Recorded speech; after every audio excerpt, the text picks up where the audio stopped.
A world that suddenly feels wrong. The year is 536 AD. Imagine waking up one morning to find that something has changed. Not dramatically, not all at once, but subtly, unsettlingly. The sun rises as it always has, marking the beginning of another day, but something about the light feels different. Across Europe, people step outside their homes and notice it. The sunlight looks dimmed, weakened, as though a veil has been drawn across the sky. It's not quite darkness. It's not night. But it isn't the full, warm daylight they've known their entire lives either.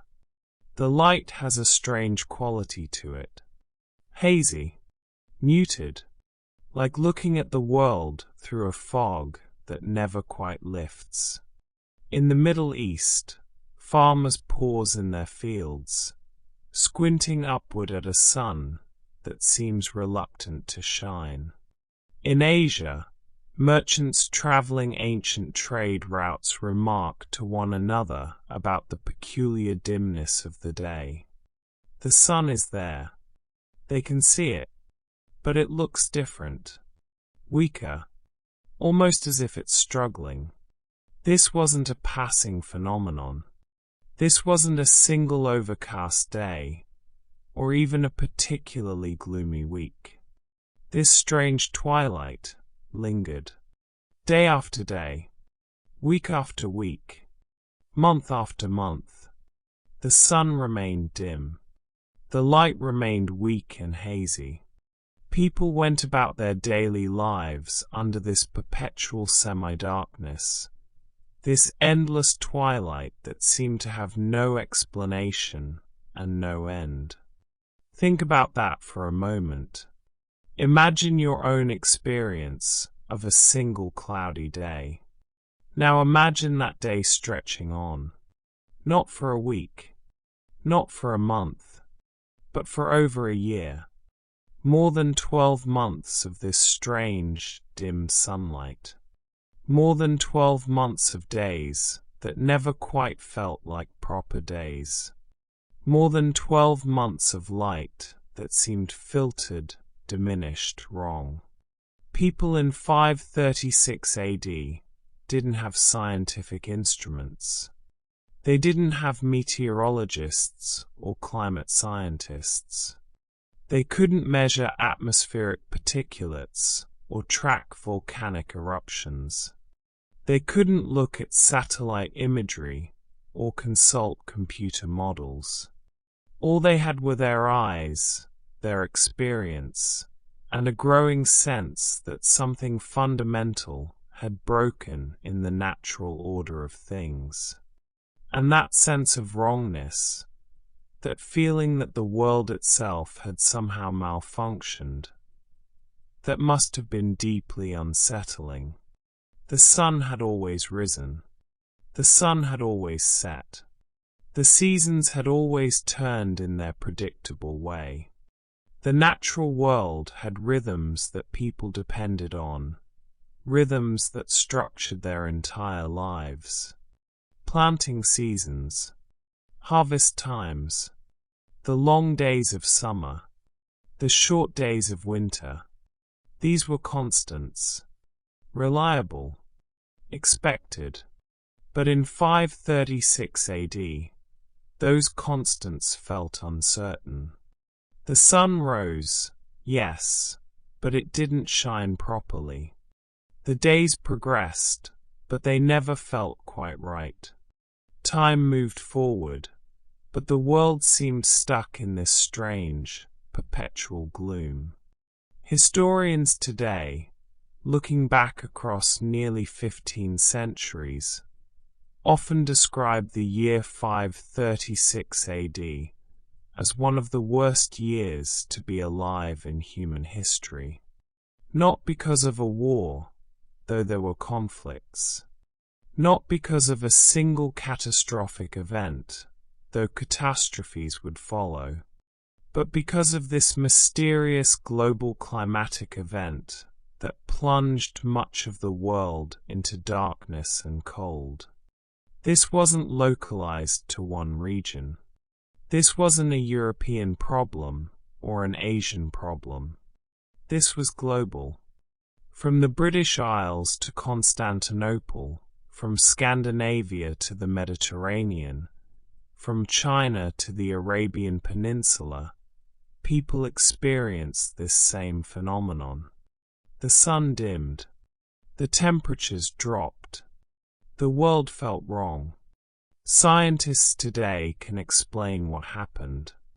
They can point to volcanic eruptions, to massive amounts of ash and sulfur dioxide ejected into the atmosphere, to the way these particles scattered and absorbed sunlight, creating a volcanic winter that lasted for months and months.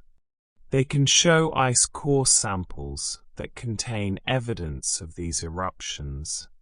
They can correlate historical accounts with geological data. But the people living through 536 AD didn't have any of that knowledge. They didn't know about atmospheric science. They didn't understand volcanism in the way we do today. All they knew was that the sun had dimmed, and no one could tell them why, or when it would return to normal, or if it ever would.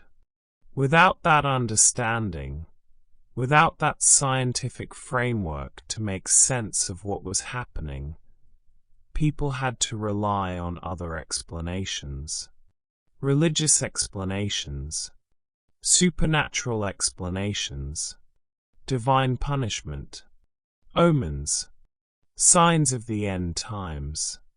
The dimming of the sun wasn't just a physical phenomenon to them. It was a spiritual crisis, a cosmological event, evidence that something had gone profoundly wrong in the relationship between heaven and earth. And as this strange twilight persisted, day after day, month after month, the consequences began to accumulate. The dimmed sunlight meant cooler temperatures. Cooler temperatures meant shorter growing seasons. Shorter growing seasons meant reduced crop yields. Reduced crop yields meant less food. Less food meant hunger. Hunger meant weakness, desperation, social instability. The climate event of 536 AD would trigger a cascade of disasters that would reshape the medieval world. Crop failures, famines, disease, political upheaval. The effects would ripple through societies for years, even decades to come. But all of that started with this one unsettling reality.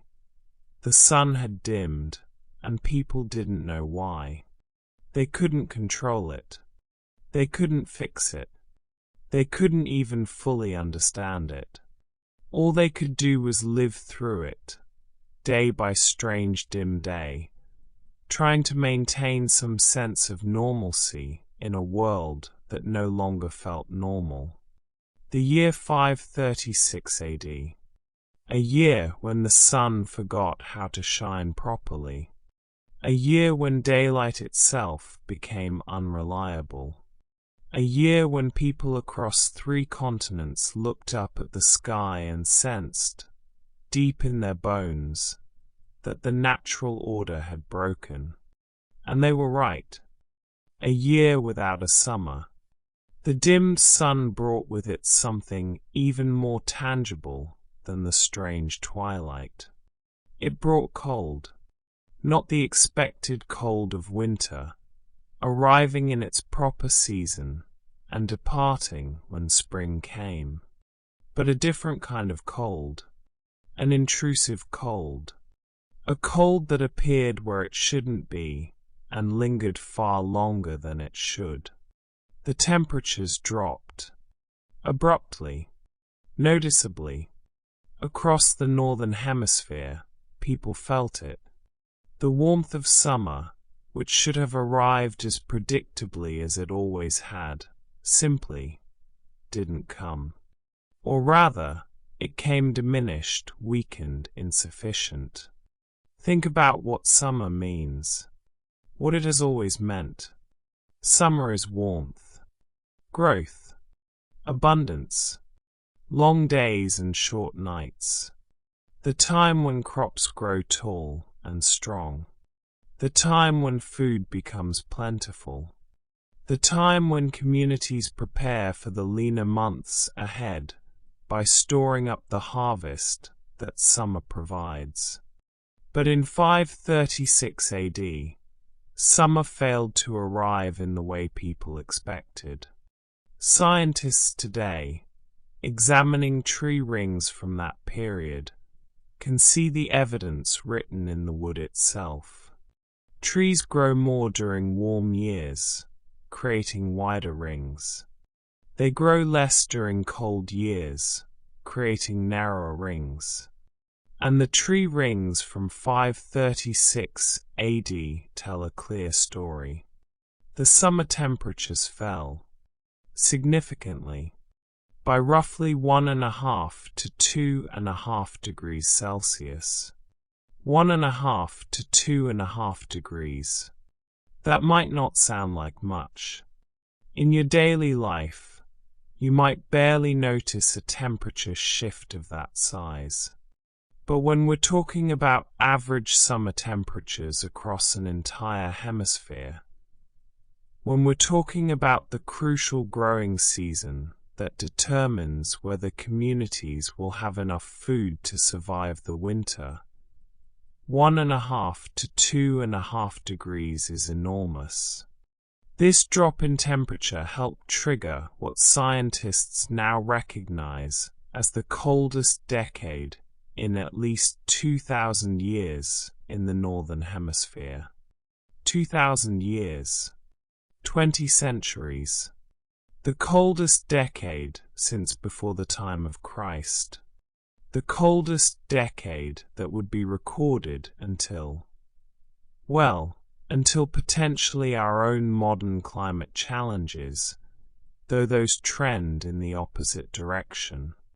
But let's return to 536 AD. Let's return to that first strange summer. In some regions, something remarkable and deeply unsettling occurred. Snow fell during the summer months. Snow. In summer. Imagine that.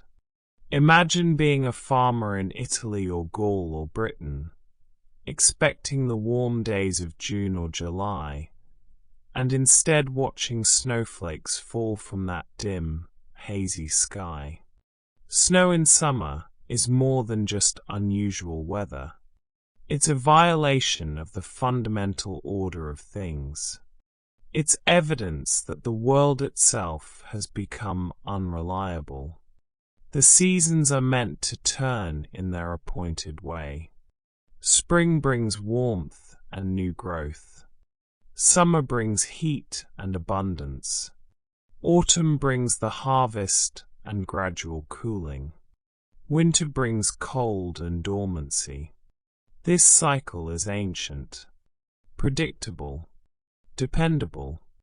Except in 536 AD, it wasn't. The seasonal rhythms that people had built their entire lives around, those rhythms failed.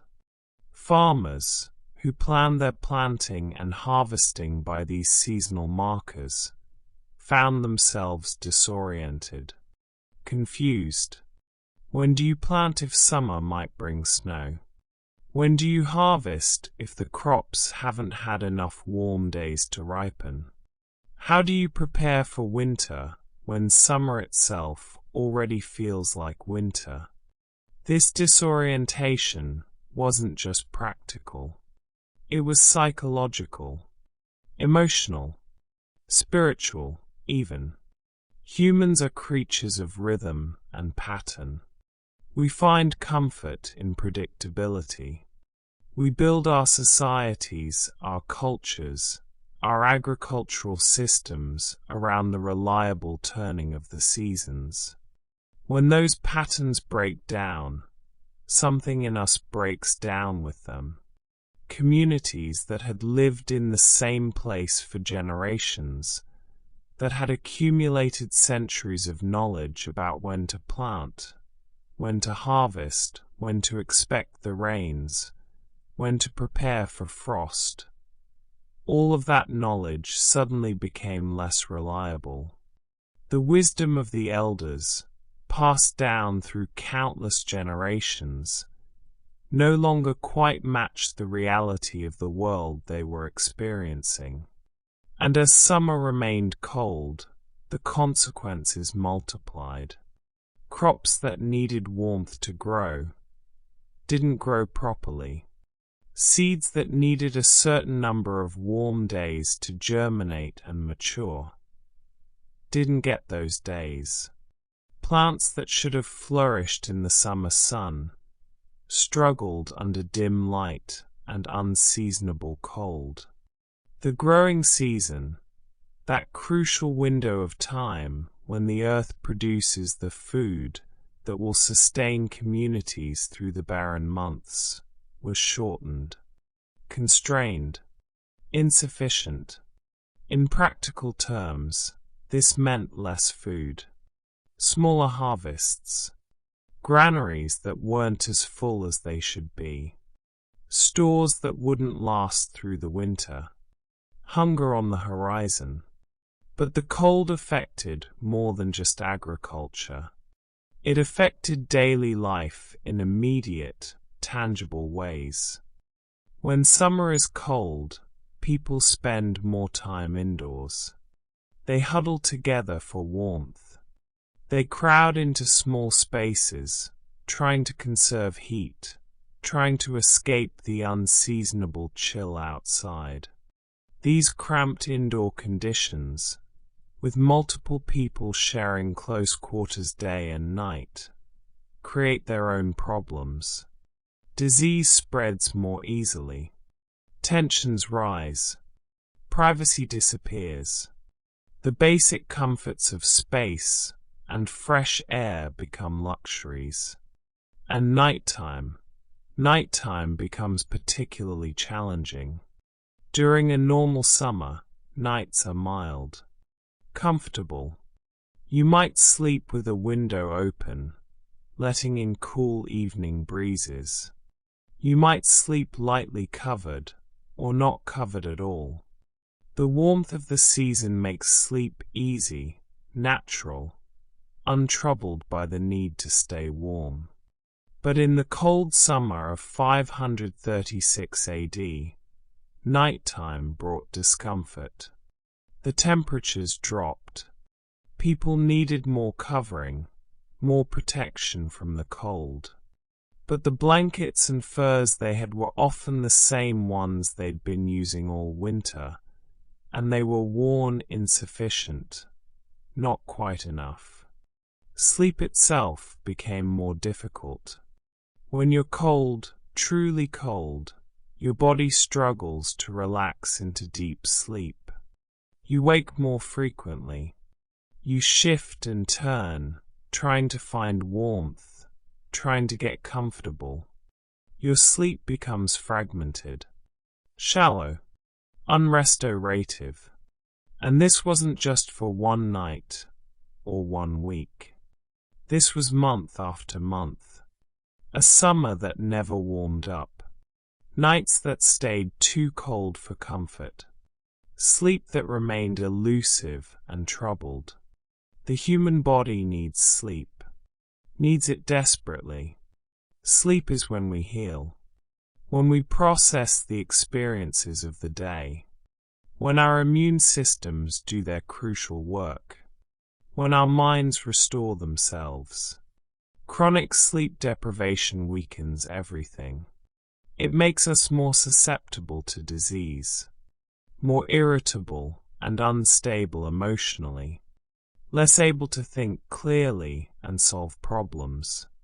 And in 536 AD, across vast stretches of the northern hemisphere, people were facing exactly this kind of chronic sleep disruption.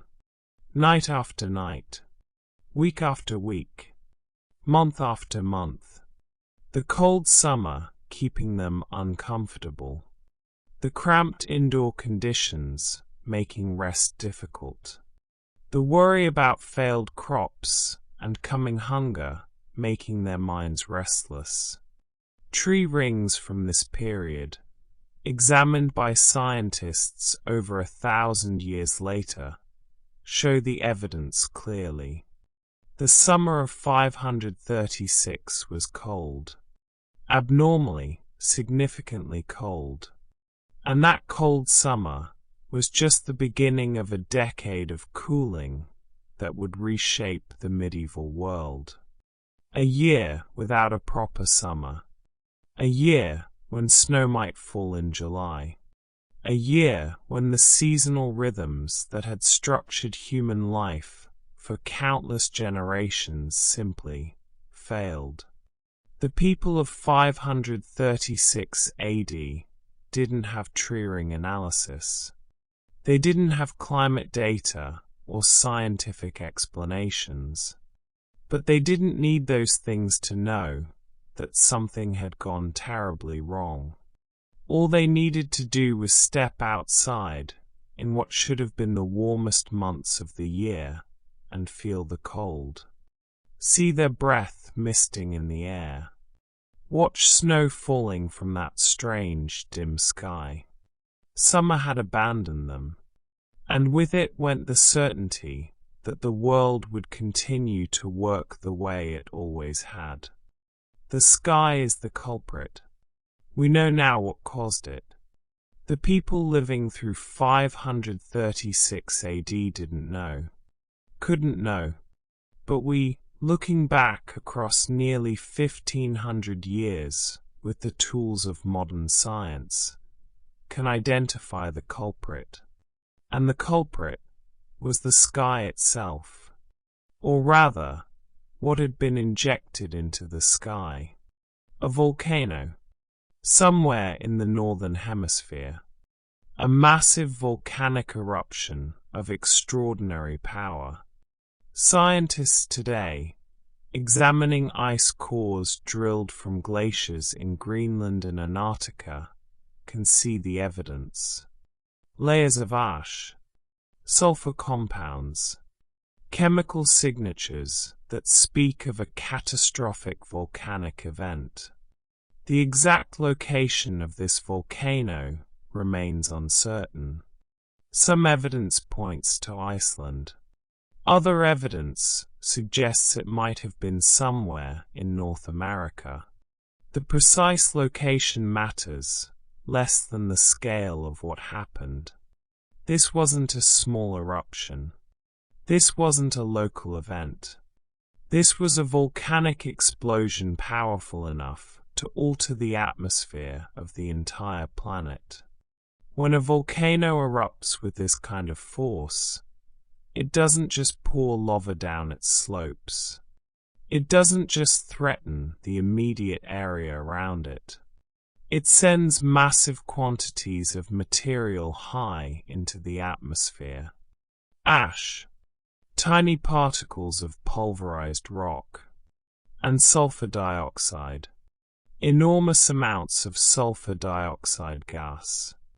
This material rises, higher and higher, up through the troposphere, the lower atmosphere where weather happens, up into the stratosphere, that stable layer of atmosphere that sits above the weather, above the rain clouds, above the winds that might wash particles back to Earth. And once these particles reach the stratosphere, they can stay there, for months, for years even, suspended in that thin, stable air, circling the globe, carried by high-altitude winds from one hemisphere to another, spreading out in a vast, invisible veil that covers the entire Earth. The sulfur dioxide doesn't stay as gas for long. In the stratosphere, it reacts with water vapor. It forms tiny droplets of sulfuric acid. These droplets, microscopic but numbering in the trillions upon trillions, create what scientists call volcanic aerosols. A haze, a veil, a layer of reflective particles suspended between the Earth and the Sun. And this is what dimmed the Sun in 536 AD. The sunlight that reaches Earth travels millions of miles through the vacuum of space, through the outer atmosphere, down toward the surface where it brings warmth and light and makes life possible. But in 536 AD, that sunlight encountered this veil of volcanic aerosols in the stratosphere, and those tiny droplets of sulfuric acid did something simple but devastating. They scattered the light. Some of the sunlight reflected back into space, never reaching the Earth at all. Some of it scattered in different directions, diffused and weakened. The light that did make it through to the surface was diminished, filtered, changed. This is why the sun appeared dim. This is why the daylight looked hazy and strange. This is why shadows were softer, colors more muted, the whole quality of light different. The sun itself hadn't changed. The sun was still burning with the same nuclear fire it always had. But between the sun and the people of Earth, there now hung this veil of volcanic particles, scattering and absorbing the light before it could reach the ground. And this scattering of sunlight had another effect, a more ominous effect. It changed the temperature. Sunlight brings heat. That's how the Earth stays warm. Solar radiation reaches the surface, warms the ground and the oceans, and that warmth radiates back up into the atmosphere. But when you reduce the amount of sunlight reaching the surface, you reduce the amount of warming. The Earth begins to cool. This is what scientists call volcanic winter, a global cooling event triggered by volcanic eruptions. And the volcanic winter that began in 536 AD would be one of the most severe in recorded history. The sky itself had become unfamiliar. During the day, that strange dim light made everything look wrong. The quality of daylight that people had known their entire lives, that their parents and grandparents had known, that had been a constant throughout all of human history, was different, changed, wrong. And nighttime was altered too. The volcanic aerosols didn't just affect daytime. They affected the night sky as well. The stars might have looked dimmer, hazier, filtered through that atmospheric veil. The moon's light, reflected sunlight that it is, would have been affected. The normal darkness of night wasn't quite the same. The temperatures at night, already cooler than day, dropped even further. Think about what this means psychologically. Humans orient themselves by the sky. The sun tells us when to wake, when to work, when to rest. The moon marks the passage of months. The stars have been used for navigation, for marking seasons, for religious and cultural significance since the beginning of human civilization. But in 536 AD, the sky had become unreliable, unfamiliar, strange. The sun didn't look right. The daylight didn't feel right. Even the night seemed somehow off. This sense of wrongness, this feeling that the fundamental structure of reality had shifted. This isn't just uncomfortable. It's deeply unsettling in a way that affects human psychology and physiology. When your environment feels threatening or wrong, your body responds. Your nervous system stays more alert, more vigilant, more ready to respond to danger. Scientists call this heightened arousal. Your body's stress response system, sensing that something is wrong even if you can't quite identify what, keeps you in a more activated state. Your heart rate might stay slightly elevated. Your breathing might be shallower. Your muscles might hold more tension. Stress hormones like cortisol and adrenaline circulate at higher levels. And this state of heightened arousal, it makes sleep difficult. Very difficult. Sleep requires a sense of safety. A sense that you can let your guard down, let your consciousness drift away, trust that you'll be okay while you're unconscious and vulnerable. But when the sky itself looks wrong, when the sun doesn't shine properly, when the very air seems contaminated with this strange haze that won't dissipate, that sense of safety becomes elusive. You lie down to sleep, but your mind won't quiet. Your body won't relax. Some part of you stays alert, vigilant, sensing that something is wrong even if you can't articulate what. You drift towards sleep but wake easily, startled by small sounds or movements. Your sleep becomes light, fragmented, unrestorative. Night after night, week after week, month after month, the ongoing threat of this abnormal sky, this wrong light, this changed atmosphere, it keeps that stress response activated.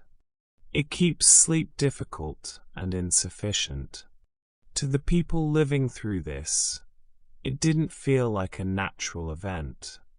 How could it? They had no knowledge of volcanoes thousands of miles away.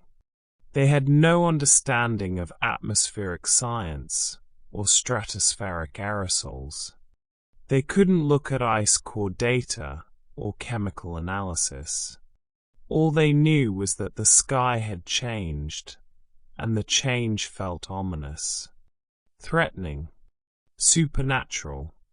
This felt like an omen, a sign, a message from the divine or the cosmic forces that govern the universe.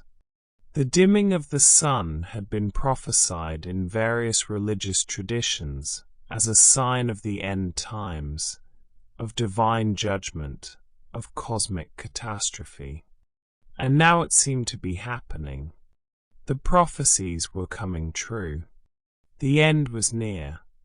That kind of belief, that kind of fear, it compounds everything else. It's not just that you're cold and hungry and sleeping poorly. It's that you believe the world itself might be ending, that the gods or God are angry, that punishment is being meted out, that the natural order is collapsing. How do you sleep under those conditions? How do you rest when you believe you might be living through the apocalypse? The sky, which had always been a source of light and warmth, and the regular rhythms that structured life, the sky had become the culprit, the source of the problem, filled with volcanic ash and sulfur that no one could see, but everyone could feel the effects of, scattering the sunlight, cooling the earth, creating this perpetual, unsettling haze that made every day feel wrong and every night feel threatening. Modern science can explain it clearly. A volcanic eruption, stratospheric aerosols, the scattering of solar radiation, a temporary but severe disruption to the Earth's climate system that would gradually clear over months and years as the particles settled out of the atmosphere. But the people of 536 AD had none of those explanations. They only had the experience, the dim sun, the cold summer, the strange, threatening sky that wouldn't return to normal, and the growing certainty that something had gone profoundly, perhaps irreversibly, wrong with the world.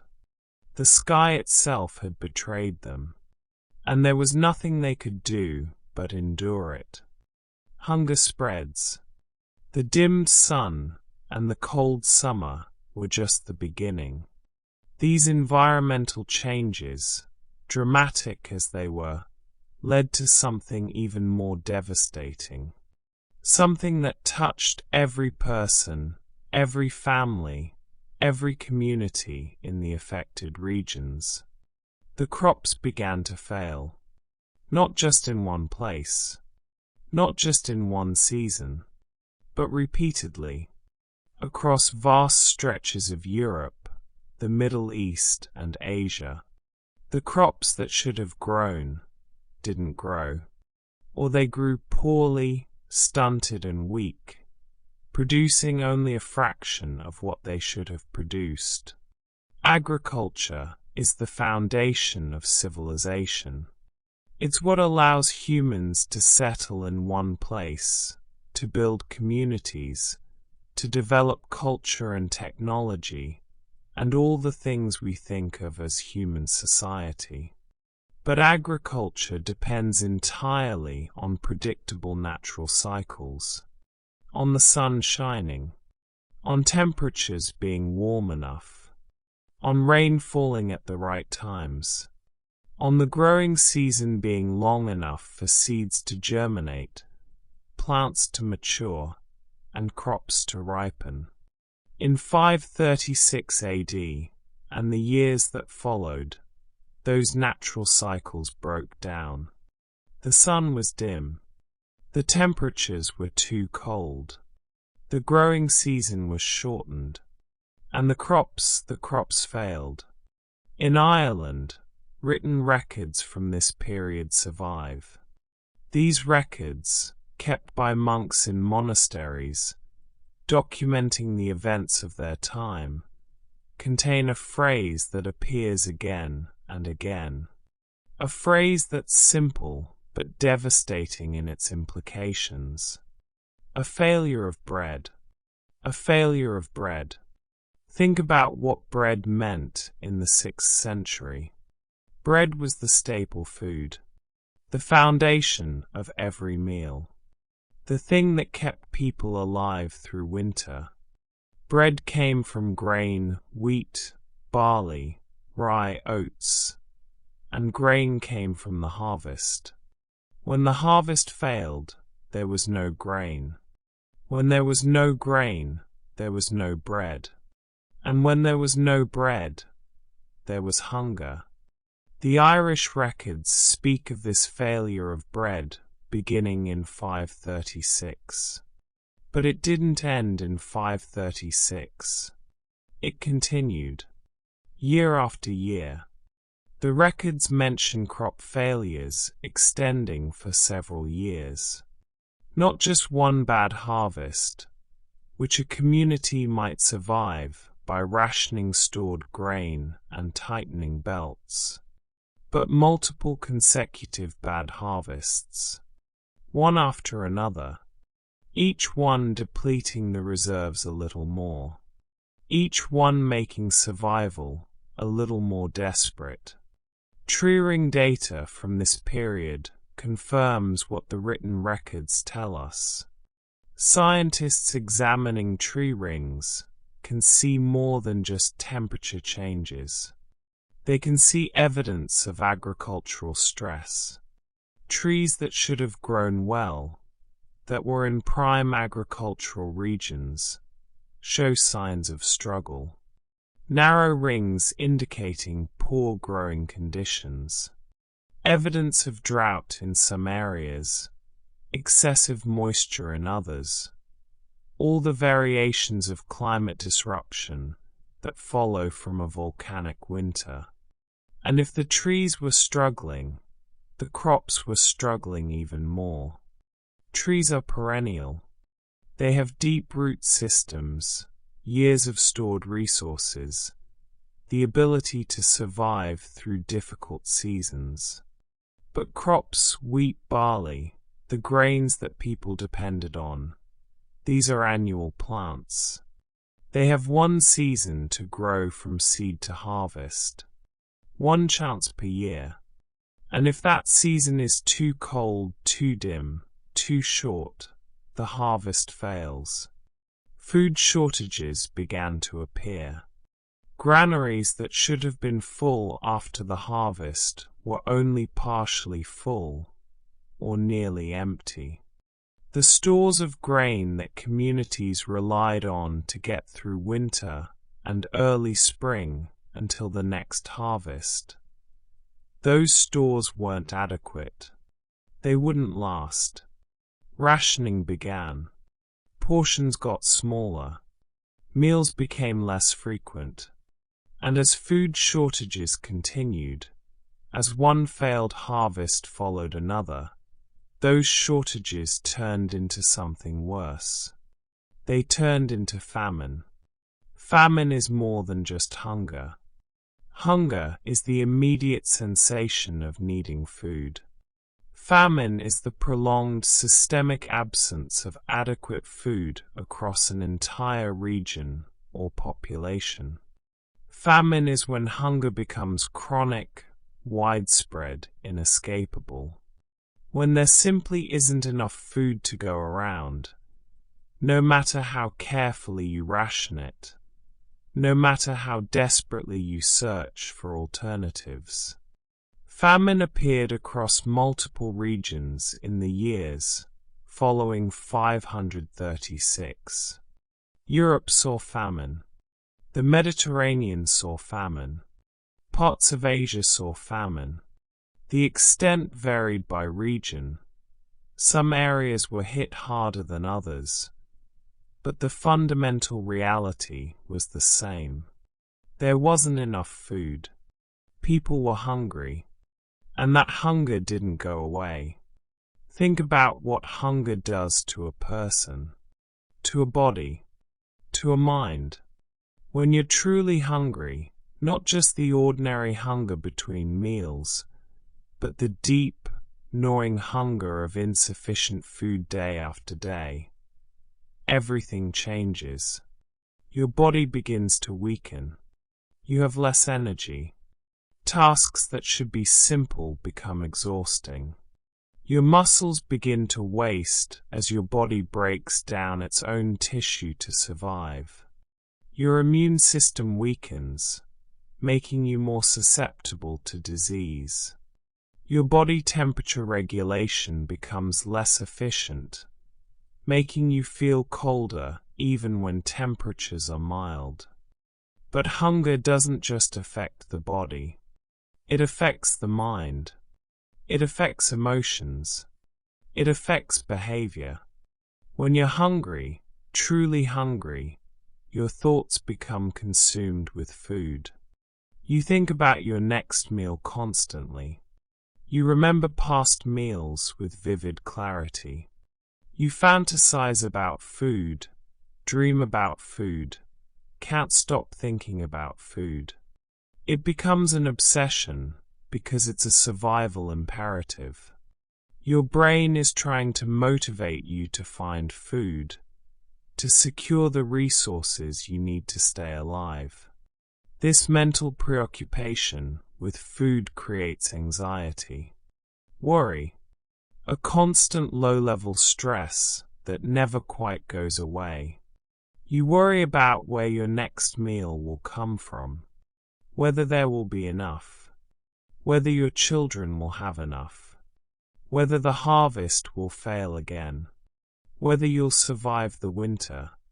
And this anxiety, this constant worry about food and survival, it destroys sleep. Sleep requires a sense of security, a sense that your basic needs are met, or at least will be met. But when you're hungry, when you don't know where your next adequate meal is coming from, that sense of security evaporates. Your mind races with worry. Your body feels the gnawing sensation of emptiness. Your stress hormones remain elevated, keeping you in a state of heightened alertness. You lie down to sleep, but hunger keeps you awake. Your stomach feels empty, uncomfortable. Your body is in a state of deficit, sending signals that something is wrong, that you need food, that you should be searching for resources rather than sleeping.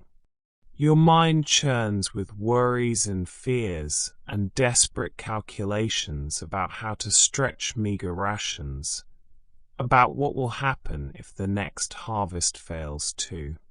When you do manage to fall asleep, hunger affects the quality of that sleep. Studies of malnutrition and sleep, studies done in more recent times with modern measurement tools, show that hungry people have fragmented sleep. They wake more frequently during the night. Their sleep is lighter, less restorative. They spend less time in the deep sleep stages that are most crucial for physical and mental recovery. And their dreams. Hunger affects dreams too. People who are malnourished, who are chronically hungry, often report vivid, distressing dreams. Dreams about food that they can't quite reach. Dreams about feasts that disappear. Nightmares about starvation, about loss, about death. These dreams can be so vivid, so emotionally intense, that they disrupt sleep even further, causing people to wake in distress. Night after night, week after week, month after month, year after year. The famine that began in 536 and extended for several years meant that millions of people across multiple continents were experiencing this kind of chronic sleep disruption. The anxiety of not knowing where food would come from, the physical discomfort of hunger, the fragmented, unrestful sleep, the distressing dreams, and sleep deprivation compounds everything else that famine does to people. When you're not sleeping well, you can't think as clearly. You can't make good decisions. You're more irritable, more prone to conflict with others. Your already weakened immune system becomes even weaker. Your ability to cope with stress diminishes. Your mental health suffers. The failure of bread that the Irish records speak of wasn't just a dietary problem. It was a crisis that affected every aspect of human well-being. Physical health, mental health, social stability, and sleep. That fundamental human need, that nightly restoration that keeps us functional and healthy, became yet another casualty of the failed harvests. The tree rings show it. The written records document it. The archaeological evidence confirms it. In the years following 536 AD, hunger spread across vast regions of the world. Crops failed repeatedly. Food became scarce. Famine took hold. And with famine came all its attendant suffering, including the quiet, personal suffering of sleepless nights, hungry bodies, and exhausted minds. The dim sun had led to cold summers. The cold summers had led to failed crops. The failed crops had led to hunger. And hunger had spread through populations like a slow, inexorable wave, touching everyone, sparing no one, creating a new kind of misery that compounded all the others. A failure of bread. Such a simple phrase. But behind it lies an ocean of human suffering, of empty stomachs and sleepless nights, of worry and fear, and the desperate hope that somehow, some way, the next harvest would be better. Usually it wasn't. Fear, faith, and apocalyptic thinking. The dimmed sun, the cold, the failed harvests, the spreading hunger.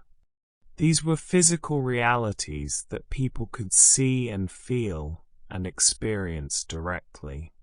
But humans don't just experience physical reality.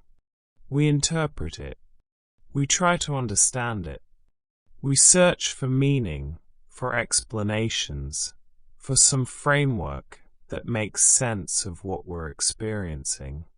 And in 536 AD, without the tools of modern science, without an understanding of volcanoes or atmospheric dynamics or climate systems, people turned to the explanatory frameworks they did have. They turned to religion, to faith, to ancient prophecies and sacred texts and theological interpretations of cosmic events. The dimming of the sun wasn't just a physical phenomenon to the people experiencing it. It was a sign, an omen, a message from the divine. Many believed that the darkness signaled divine judgment, that God or the gods were angry, that humanity had transgressed in some way, had failed in some crucial duty, had fallen short of what was required. And now punishment was being meted out.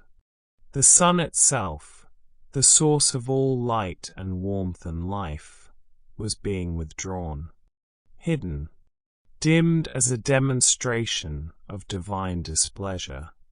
This interpretation wasn't unreasonable given the knowledge of the time. Religious texts from various traditions spoke of cosmic signs that would precede great calamities. The darkening of the sun, the failure of the heavens, the corruption of the natural order. These were all described as portents of judgment, of catastrophe, of the end times. And now those prophecies seemed to be coming true. The sun had dimmed. The natural order had clearly been disrupted. The world felt wrong in ways that seemed to match the apocalyptic descriptions from sacred writings. Contemporary observers, the people who were actually living through this period, described it in apocalyptic tones. Their writings, the ones that survive, speak of the darkness and cold as ominous, threatening, unexplained and terrifying. This wasn't just bad weather to them. This was something far more significant, something cosmically wrong. Religious leaders found themselves facing questions they couldn't fully answer. If this was divine judgment, what had humanity done to deserve it? What could be done to appease the divine powers and restore the natural order? Were these the end times that had been prophesied? Should people prepare for the apocalypse? Church councils met during this period. Gatherings of bishops and theologians and religious authorities coming together to debate doctrine, to discuss interpretations, to try to provide guidance to populations that were increasingly anxious and afraid. These councils weren't just abstract theological exercises. They were attempts to make sense of a crisis, to provide spiritual leadership during a time when people desperately needed answers. But the councils couldn't restore the sun. They couldn't make the crops grow. They couldn't end the cold or dispel the strange haze in the sky. They could offer prayers and theological interpretations and calls for repentance and faith, but the physical reality of the crisis continued regardless. And then, in April of 536, something happened that deepened the sense of instability even further. Pope Agapetus I died. Suddenly, unexpectedly. The Pope was the leader of the Western Church, the successor to Saint Peter, the spiritual authority for millions of Christians across Europe. His position represented continuity, stability, divine guidance. And now he was dead, dying right in the middle of this unprecedented crisis. To many, this felt like more than just the natural death of an elderly man.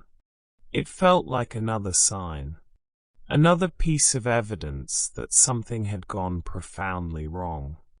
The sun had dimmed, the crops were failing, and now even the Pope, God's representative on earth, had been taken. What did it mean? Was God withdrawing from the world entirely? Was this truly the beginning of the end? The psychological impact of all this cannot be overstated.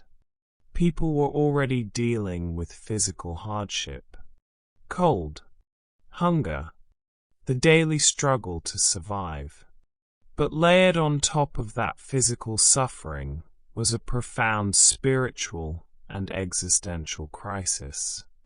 If the natural order itself had broken down, if the divine powers were angry or had abandoned the world, if these were truly the end times, then what was the point of anything? What security could anyone have? What hope was there for the future?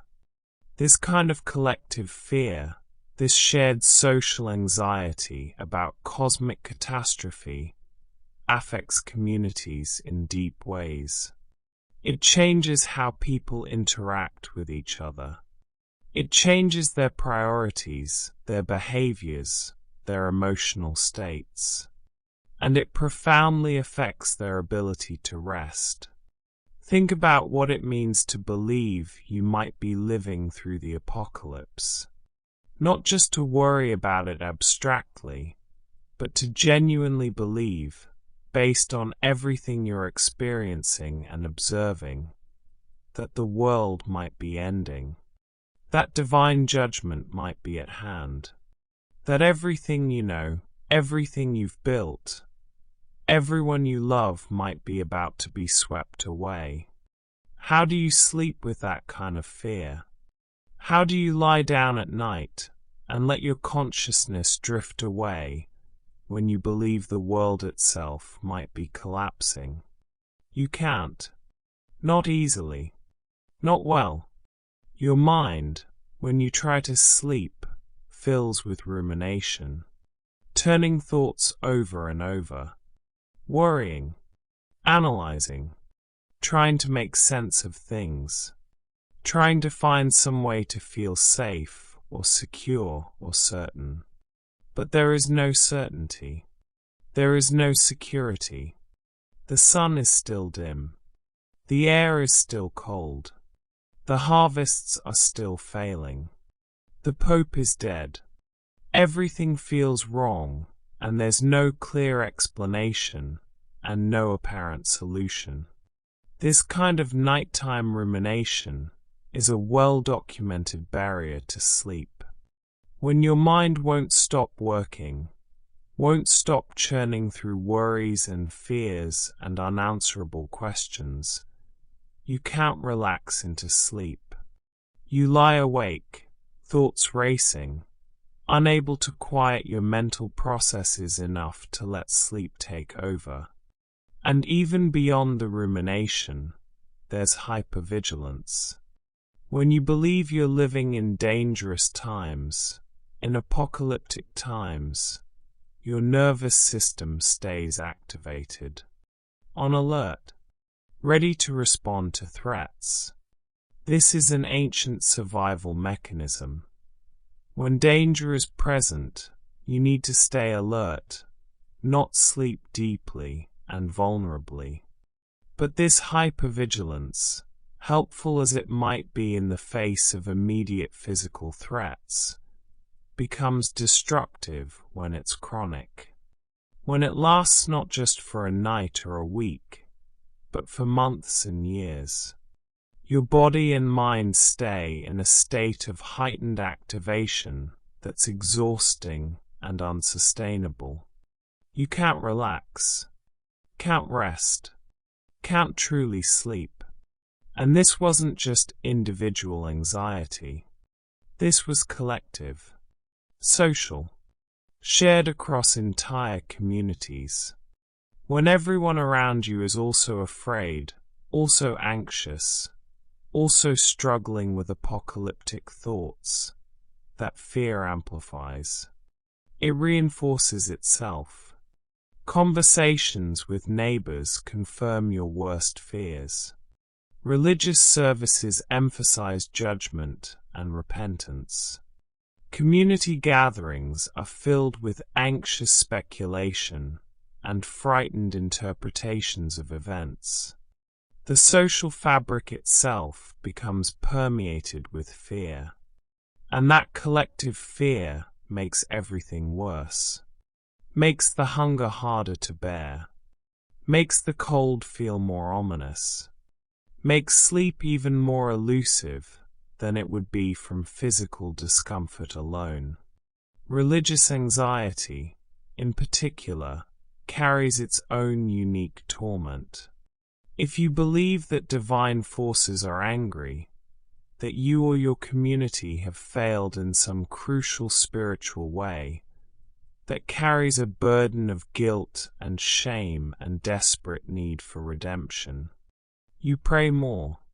You engage in religious observances more intensely. You search your conscience for sins and failings. You worry not just about surviving physically, but about your eternal soul. And at night, when all is quiet and you're alone with your thoughts, those spiritual anxieties can become overwhelming. Am I good enough? Have I done enough?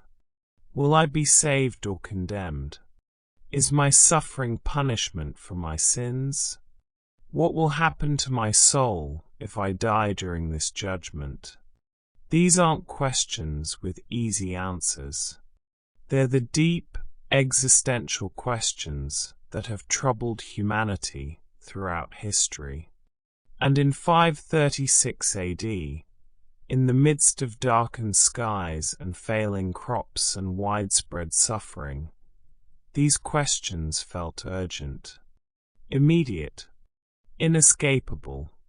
Church leaders tried to provide guidance. They offered interpretations, prayers, rituals, calls for faith and repentance. But the reality was that no one really knew what was happening. No one could provide certainty. The darkness was ominous and unexplained, and all anyone could do was endure it and pray that it would end. The councils met. Theological debates continued. Religious leaders searched sacred texts for relevant prophecies and guidance. But the sun remained dim. The cold continued. The harvest still failed. And the fear, the deep apocalyptic fear that gripped populations across multiple continents, continued to spread and intensify. People tried to maintain faith. tried to trust that God had a plan, that this suffering had meaning, that it would eventually end. But faith itself was being tested by the sheer relentlessness of the crisis. Month after month of darkness, year after year of failed harvests, no clear signs of divine mercy or intervention, just ongoing, grinding hardship with no end in sight. And through it all, night after night, people lay awake, minds racing with apocalyptic thoughts, bodies tense with hypervigilance, hearts heavy with religious anxiety. Sleep, that basic human need, that nightly restoration, became yet another thing that the crisis of 536 AD stole away. The fear and faith and apocalyptic thinking of this period weren't separate from the physical hardships. They were interwoven with them. The darkness fed the fear. The fear intensified the suffering. The religious anxiety compounded the sleep disruption. And the lack of sleep made everything, the cold, the hunger, the spiritual crisis, harder to endure. A world that felt like it was ending. A sun that wouldn't shine. A faith that was being tested beyond anything in living memory. And sleepless nights filled with fearful rumination about what it all meant, and whether there would ever be an end to the darkness. Political chaos in a darkened world. The environmental catastrophe didn't happen in a vacuum. The dimmed sun, the cold, the famine, the fear, all of this was unfolding against a backdrop of human politics and power struggles that continued regardless of the cosmic crisis.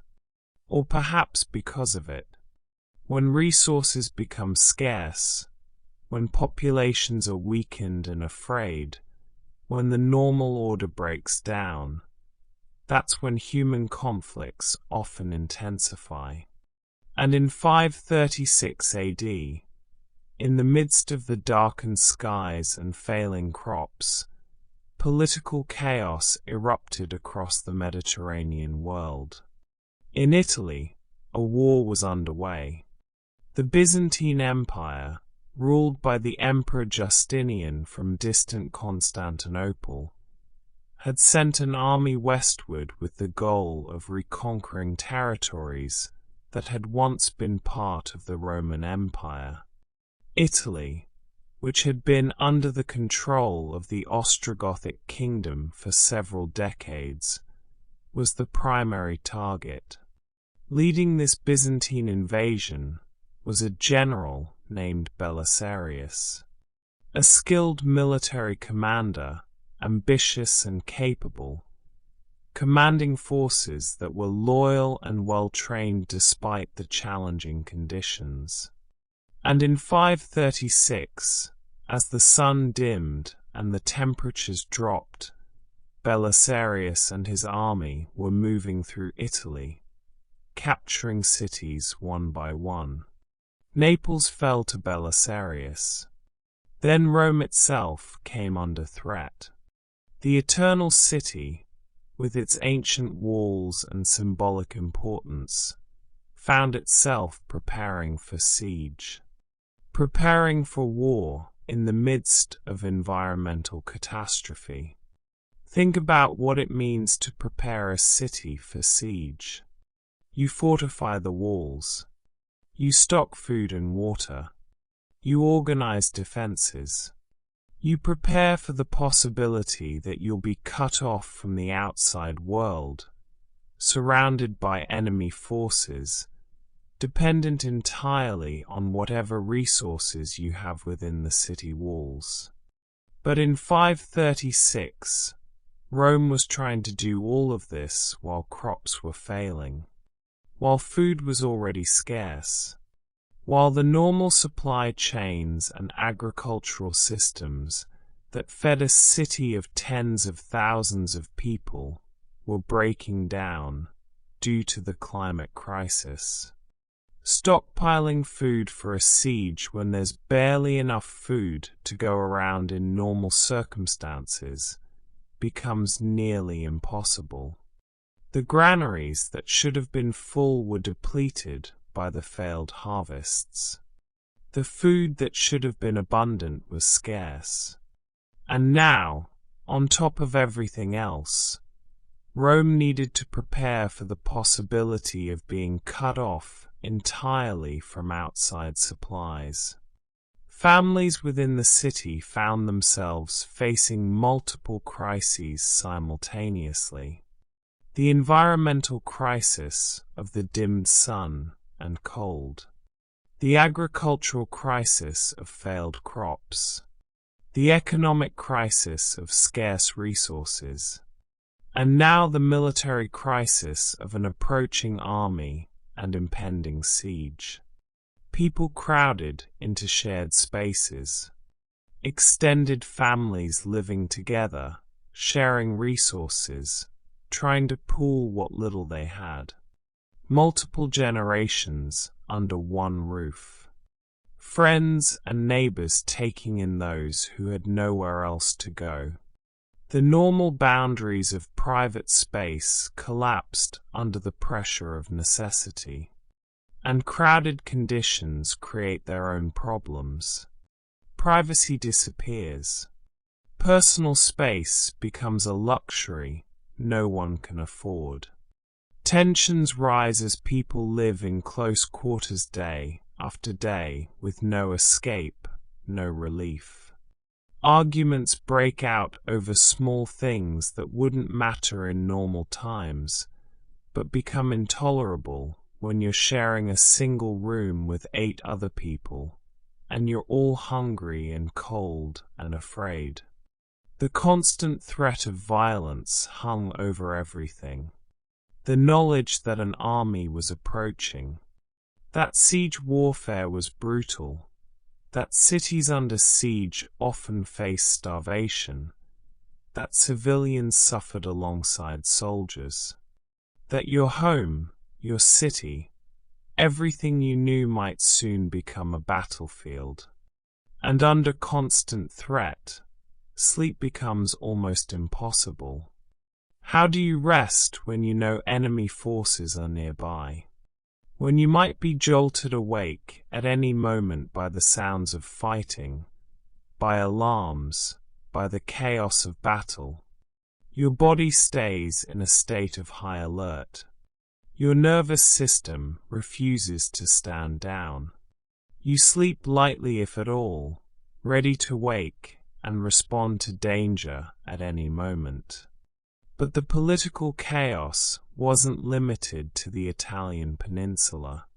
Across Europe, in the Ostrogothic kingdom that Belisarius was invading, other dramas were unfolding. Political dramas that would have been significant in any period, but felt even more ominous against the backdrop of the darkened sun and environmental crisis. In December of 536, as the year of darkness drew toward its close, a violent political coup erupted. The Ostrogothic king was overthrown, not through peaceful succession, not through natural death or abdication, but through violence, through conspiracy and betrayal, and the brutal mechanics of political power seized by force. The king who was deposed was Theodahad. He had come to power earlier that same year, in 534, after the death of his predecessor. But his rule had been troubled from the start. He was seen as weak by many, ineffective, unable to deal with the multiple crises facing his kingdom. And in December 536, his own supporters turned against him. Theodahad was murdered. The details are somewhat unclear, Different sources give different accounts, but the basic fact is undisputed. He was killed, violently, and a new king, Witiges, was proclaimed in his place. Think about what this means for a kingdom already in crisis. The environmental catastrophe was affecting everyone equally, Byzantine and Goth alike. The dimmed sun didn't discriminate. The cold and crop failures impacted all populations across the affected regions. But now, on top of those universal hardships, the Ostrogothic kingdom was tearing itself apart with internal political violence. A coup creates instability, uncertainty. The new king has to consolidate power, has to prove himself, has to deal with rivals and potential challenges. The mechanisms of government become disrupted. The normal processes by which a kingdom manages resources, distributes food, maintains order, all of that becomes less reliable when political leadership is violently contested. And for ordinary people, for the subjects of this kingdom, who were already dealing with hunger and cold and fear, the coup meant yet another source of anxiety, yet another reason to feel that the world was falling apart, yet another thing to worry about at night when sleep should come, but doesn't. Political stability is something people often take for granted in peaceful times.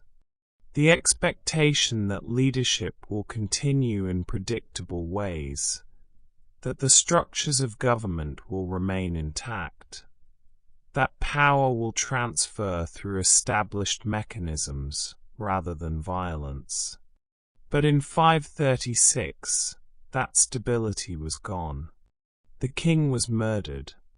A new king took power through force, and no one knew what would happen next. Would the new king be any more effective at dealing with the crises? Would the political violence continue? Would there be reprisals against supporters of the old king? Would the kingdom fragment further? Would the Byzantine invasion succeed? Would Rome fall? Would the whole political order of Italy and the Western Mediterranean collapse? These questions had no clear answers, and uncertainty breeds anxiety. Anxiety breeds sleeplessness, and sleeplessness compounds all the other hardships people were facing. The invasion continued through the darkened months. Belisarius advanced. Cities fell or prepared for siege. Armies maneuvered in the strange, dim light.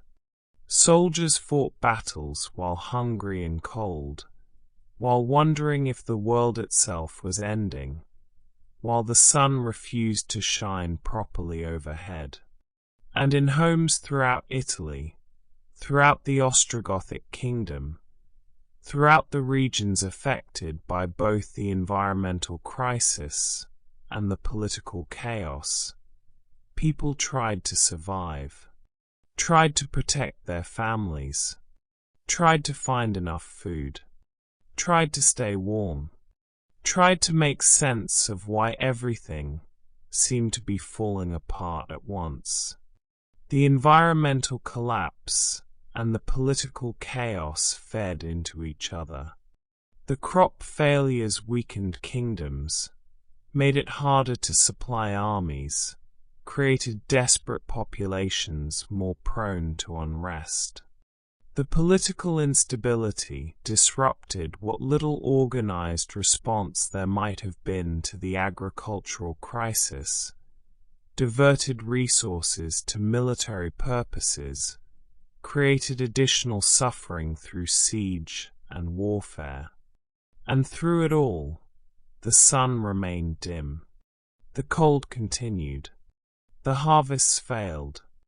The hunger spread, the fear intensified, and sleep, that nightly restoration that humans need to function, became increasingly rare for millions of people caught between environmental catastrophe and political violence.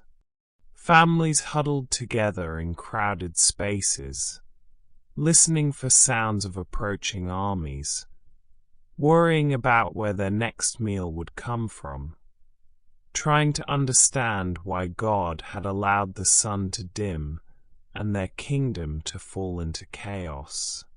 Children cried from hunger. Adults whispered fearfully about what tomorrow might bring. And outside, in that strange, hazy twilight that had replaced normal daylight, the world continued its slow collapse into crisis upon crisis upon crisis. A darkened world, a violent political landscape, invasions and coups and sieges all happening while crops failed and people starved, and the sky itself remained wrong and threatening and unexplained. How do you sleep through that? How does anyone sleep through that? The answer, for most people in 536 AD, was simple and terrible. They didn't.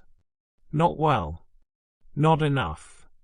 Not the restorative, healing sleep that human bodies and minds require. Just another layer of suffering added to the mounting catastrophe of the worst year to be alive. A world on edge. We've talked about the large-scale effects of the crisis of 536 AD. The dimmed sun, the failed harvests, the famine, the religious anxiety, the political chaos. But to truly understand what it was like to live through this period, we need to zoom in. We need to look at the smaller details, the daily realities, the mundane struggles that made up the texture of life for ordinary people trying to survive in a world that had gone wrong. Life didn't stop, after all. Even in the midst of catastrophe, people still had to get through each day. They still had to perform the basic tasks of survival. Find food, stay warm, take care of their families. And every one of those basic tasks had become harder, more uncertain, more fraught with difficulty. For coastal communities, communities that had always lived by the sea and depended on the sea for their livelihoods, the crisis brought its own particular challenges. The rough seas, the disrupted patterns of wind and weather, the climate disruption caused by the volcanic aerosols didn't just affect temperature and sunlight. It affected weather patterns more broadly. Wind patterns shifted. Storm frequencies changed. The predictable seasonal patterns that fishermen and sailors had relied on for generations became less reliable. Fishermen who went out on the water faced rougher conditions than they expected. Seas that should have been calm were choppy. Weather that should have been predictable turned suddenly violent. The knowledge that had been passed down through generations, when it was safe to fish, when storms were likely, what signs to watch for, that knowledge became less trustworthy. And fishing itself became more difficult. Fish populations, like agricultural crops, were affected by the temperature changes. Cold water held different amounts of dissolved oxygen. Marine ecosystems were disrupted. The fish might be in different locations than usual, might be less abundant, might be harder to catch. For communities that depended on fishing for their protein, for their economic survival, this was yet another crisis layered on top of all the others. Not only were the crops failing on land, but the harvest from the sea was also diminished. Trade by sea was disrupted as well. Ships that carried goods from one port to another, that connected distant regions through networks of commerce, faced more dangerous conditions. Captains were more reluctant to put to sea in uncertain weather. Voyages took longer. Ships were sometimes lost to storms that shouldn't have occurred in that season. And when trade is disrupted, isolated communities become more isolated. The goods that would normally arrive from elsewhere, grain from more productive regions, tools and materials, luxury items that provided some comfort in hard times, those goods became scarcer. Prices rose. Shortages intensified. Communities that might have been able to supplement their failed local harvests with imported food found those imports harder to obtain. The isolation itself was psychologically difficult. In times of crisis, people want connection. They want to know what's happening elsewhere. They want to share information, to hear news, to feel part of a larger community facing common challenges. But when trade routes are disrupted, when ships don't arrive as regularly, that connection weakens. Coastal communities felt more cut off, more alone with their struggles. But the challenges weren't limited to the coasts. Inland, other problems emerged. The forests, those vast expanses of trees that had always provided crucial resources, began to fail. Trees, like crops, need adequate sunlight and warmth to grow. The dimmed sun and cooler temperatures affected forests, just as they affected agricultural fields. Tree growth slowed. New growth was stunted. And in some cases, trees began to die. Not all at once, not dramatically, but gradually, a slow degradation of forest health that had serious implications for the people who depended on those forests. Forests provided fuel for heating, wood for fires. This was crucial.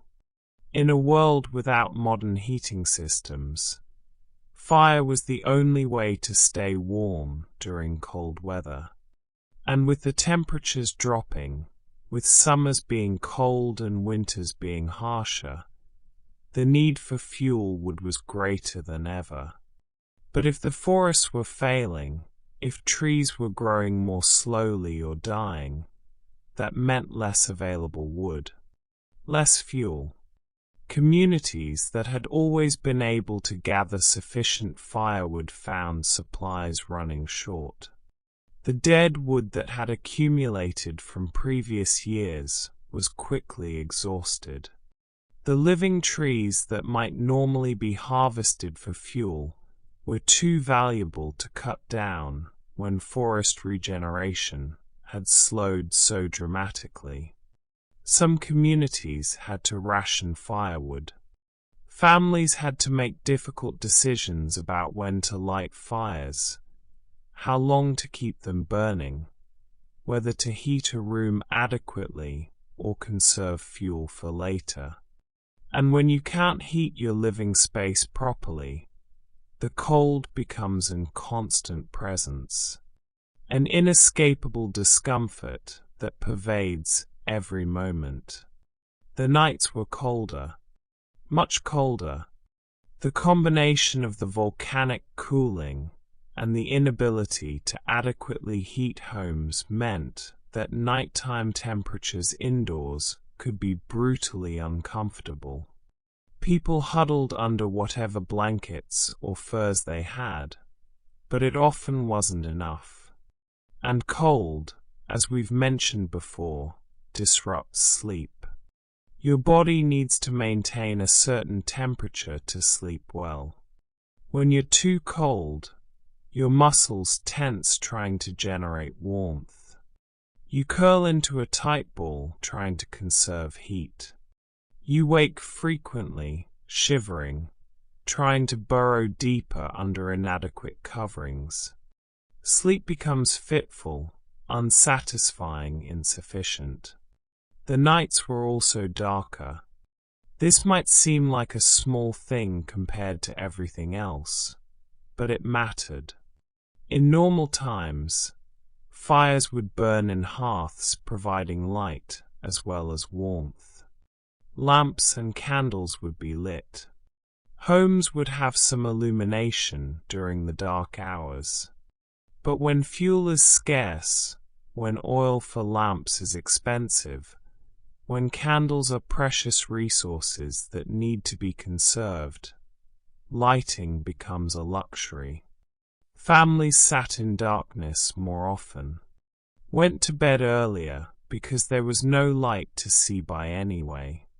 The long dark hours of night felt even longer, even more oppressive, when you couldn't even light a candle without feeling guilty about the waste. Darkness itself affects human psychology. We're diurnal creatures. We evolved to be active during daylight and rest during darkness. But we also evolved to use fire, to create light when we need it, to extend our active hours beyond the sunset. When that ability to control light is taken away, when darkness becomes something you have to simply endure for hour after hour, it weighs on the mind. Sitting in darkness, cold, hungry, worried about the future, surrounded by family members who are equally miserable. This is not a recipe for peaceful rest. The darkness might signal that it's time to sleep, but the conditions prevent actual sleep from coming. And the nights were more crowded. As we mentioned before, families packed together to conserve warmth, to pool resources, to provide mutual support. But crowding has its costs. The sounds of other people sleeping, or trying to sleep, become disruptive. Someone snoring, a child crying, an elder coughing, someone getting up to relieve themselves. Every sound in a crowded space can wake others. Privacy, which allows for a sense of safety and relaxation, becomes impossible. You're always aware of others, always conscious that you're not alone, always adjusting your behavior, your position, your breathing to accommodate the presence of others, sharing the same small space. Fear, hunger, and uncertainty became constant companions during this period. Not occasional visitors, not temporary states, but constant, ever-present, inescapable parts of daily existence. Fear of what would happen next. Would the sun ever return to normal? Would the crops fail again next year? Would there be enough food to survive the winter? Would the political violence reach your community? Would disease spread through the weakened, malnourished population? Hunger that gnawed constantly. Not the sharp hunger that comes before a meal and is satisfied when you eat, but the chronic hunger of insufficient food. The hunger that's always there in the background, never quite going away even after you've eaten your small, inadequate portion. The hunger that weakens you and makes every task harder and occupies your thoughts, even when you're trying to think about other things. Uncertainty about everything. About the future. About whether things would ever return to normal. About what normal even meant anymore. About whether the world you'd known before 536 was gone forever, replaced by this new reality of perpetual twilight and cold and scarcity. These constant companions, fear, hunger, uncertainty, they don't take breaks. They don't give you respites. They're with you when you wake up in the morning, tired from another night of poor sleep.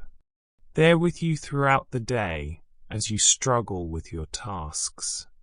And they're with you at night when you lie down in a cold, dark, crowded space and try desperately to find sleep. The human nervous system isn't designed to cope with constant stress. Short-term stress, yes.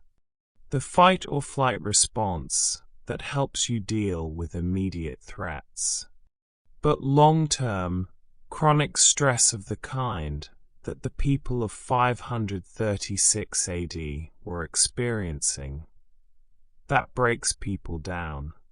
Physically, mentally, emotionally. Your body stays in a state of heightened activation. Stress hormones circulate constantly. Your immune system weakens. Your digestion becomes impaired. Your blood pressure rises. Your heart works harder. And sleep, which should be the time when your body repairs and restores itself, becomes increasingly difficult to achieve. Daily life had become a grinding struggle for survival. Every basic need, food, warmth, shelter, safety, was harder to meet. Every system that people had relied on, agriculture, trade, forests, political stability, had been disrupted or was failing. And every night brought the same cold, dark, crowded, fearful conditions that made rest nearly impossible. This was the reality for millions of people across Europe, the Mediterranean, and parts of Asia. Not for a few days or weeks, but for months, years even. The immediate crisis of 536 began to extend into 537, into 538, into a decade of hardship that would reshape the medieval world. A world on edge, a population stressed beyond endurance, daily life reduced to bare survival, and night after night after night, the struggle to find sleep in conditions that made sleep almost impossible.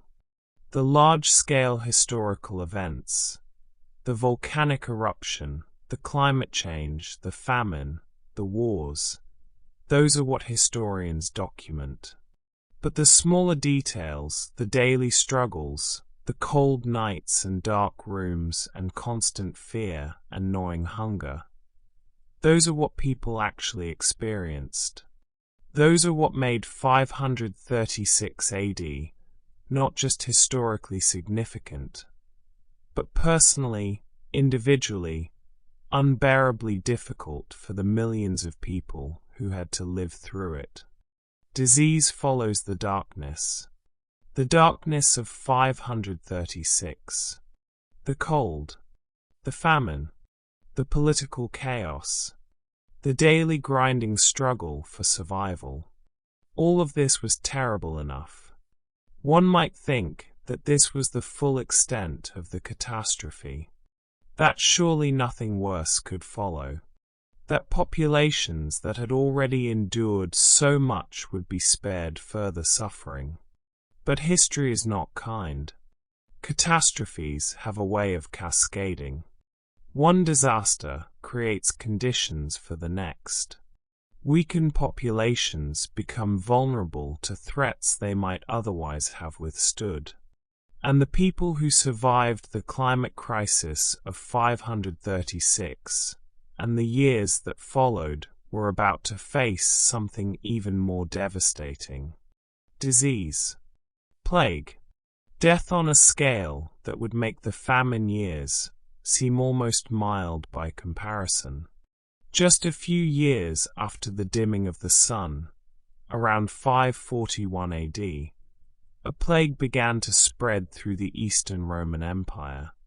This plague would come to be known as the Plague of Justinian, named after the emperor who ruled during its outbreak. And it would kill millions. The exact numbers are uncertain. Record-keeping during plague outbreaks is always difficult. There are too many dead to count, too much chaos to maintain accurate statistics.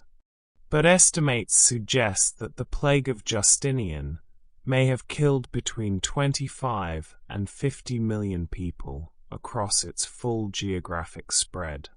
Some regions lost half their population. In Constantinople, the capital of the Eastern Roman Empire, thousands died every day at the plague's peak. This was bubonic plague, the same disease that would return in later centuries as the Black Death, caused by bacteria carried by fleas that lived on rats, spread through trade routes, through ports, through the dense urban populations of the ancient world. And once it took hold in a population, it spread with terrifying speed. The symptoms were horrific. Fever, chills, weakness, swollen lymph nodes called buboes that gave the disease its name. These buboes were painful, grotesque swellings in the groin, armpits, or neck that could grow to the size of apples. In many cases, the buboes would burst, oozing blood and pus. The pain was excruciating. The appearance was nightmarish. Most people who contracted the plague died. The mortality rate was extremely high, perhaps 50 to 60% of those infected. Some died within days of showing symptoms. Others lingered longer, suffering through the fever and pain before finally succumbing. A fortunate few survived, their bodies somehow fighting off the infection, though they were left weakened and scarred by the experience. But here's what's crucial to understand. The Plague of Justinian didn't strike a healthy, well-fed, robust population. It struck a population that had already been devastated by years of climate crisis and famine. A population that was malnourished, weakened, stressed, and vulnerable. The connection between the climate crisis of 536 and the plague outbreak of 541 isn't coincidental. When people are malnourished, their immune systems don't function properly. The body needs adequate nutrition to produce antibodies, to maintain the cellular defenses that fight off infection. When you've been hungry for years, when your body has been breaking down its own tissues to survive, when you've been chronically stressed and sleep deprived, you're vulnerable. Vulnerable to disease. Vulnerable to infection. Vulnerable to plague. The populations of the Eastern Mediterranean had been weakened by the famine years. Their bodies had been depleted. Their resilience had been eroded by years of hardship. And when plague arrived, they had little defense against it. The disease swept through cities and towns with devastating efficiency. In dense urban populations, where people lived in close quarters, where sanitation was poor by modern standards, where rats and fleas were common household companions, plague spread rapidly. One person would fall ill, then their family members, then their neighbors. then whole districts of a city. The speed of the spread was terrifying. One day a neighborhood might seem normal, relatively healthy. A week later, half the residents might be dead or dying. The plague moved through populations like a fire through dry grass, consuming everything in its path. And the psychological impact of plague is difficult to overstate. Imagine watching people around you fall ill and die, knowing that you might be next. Imagine seeing your family members develop the telltale buboes, knowing that they'll likely be dead within days. Imagine hearing the constant tolling of bells marking deaths, seeing carts piled with corpses, smelling the stench of mass graves. This is trauma. Deep, profound, collective trauma that affects entire societies. Trauma affects sleep in specific and devastating ways. When you've witnessed death on a massive scale, when you've lost loved ones to a terrifying disease, when you live in constant fear that you'll be the next to fall ill, your mind doesn't rest. At night, when you try to sleep, the images return. The memories of what you've seen. The faces of those who've died. The sounds of suffering. The fear that tomorrow might bring your own infection, your own death. These thoughts and images cycle through your mind, preventing rest, creating a state of hyperarousal that makes sleep nearly impossible. Grief itself disrupts sleep. When you're mourning, when you've lost someone you love, the pain is most acute at night. During the day, there are tasks to perform, things to do, distractions. But at night, in the quiet and darkness, grief overwhelms you. You lie awake, crying, remembering, unable to process the enormity of the loss. Sleep becomes impossible through tears and emotional pain.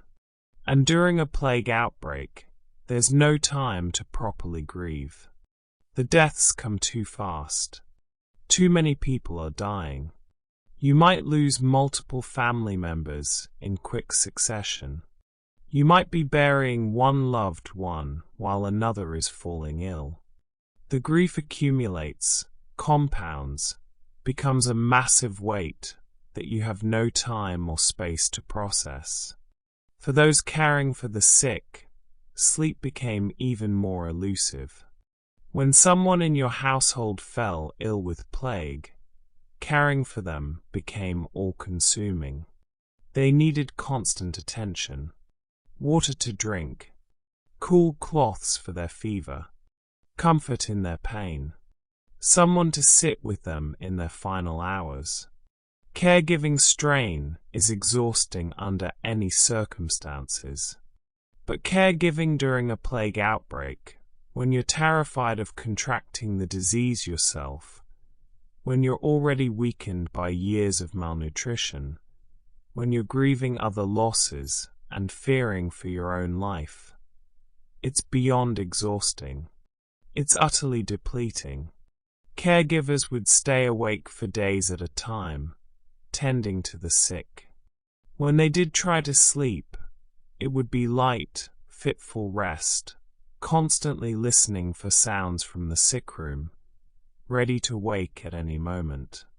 The total amount of sleep they got was grossly insufficient. Their bodies and minds had no chance to recover. And many caregivers, of course, contracted the plague themselves. All that close contact with infected individuals, all those hours in the sick room breathing the same air. The fleas would find new hosts. The bacteria would spread. The caregiver would develop their own fever, their own buboes, and would go from caring for others to needing care themselves. The physical illness of plague, even for those who survived, profoundly disrupted sleep. The fever kept you wakeful, your body burning, your mind delirious. The pain of the buboes made any position uncomfortable. You couldn't lie on the side where the swelling was. You couldn't find a way to rest that didn't press on the painful, swollen lymph nodes. And the body's response to severe infection, the inflammatory processes, the immune system activation, the metabolic changes, all of this creates a state that's incompatible with restful sleep. Your body is fighting for survival. Sleep, normally a priority, becomes secondary to the immediate crisis of fighting off a lethal infection. Those who survived the plague often reported weeks or months of recovery. Weeks or months when sleep remained difficult, when nightmares plagued them, when the trauma of what they'd experienced continued to disrupt their rest. The physical recovery from the disease was slow. The psychological recovery was even slower. And at the societal level, the plague compounded all the trauma and loss that had already accumulated from the famine years. Communities that had already lost people to starvation now lost even more to disease. Families that had been struggling to survive were further decimated. The social fabric that held communities together was shredded by repeated waves of death and grief. The Plague of Justinian wasn't a single event. It wasn't one outbreak that came and went. Like many plague epidemics, it returned in waves over decades. An outbreak would sweep through, kill a large portion of the population, and then subside. A few years later, it would return. And again, each wave bringing new death, new grief, new trauma. For the populations living through this, the combination of climate crisis and plague created a sense that the world had fundamentally changed, that the old certainties were gone, that death could come at any time, from starvation or disease, and there was little anyone could do to prevent it.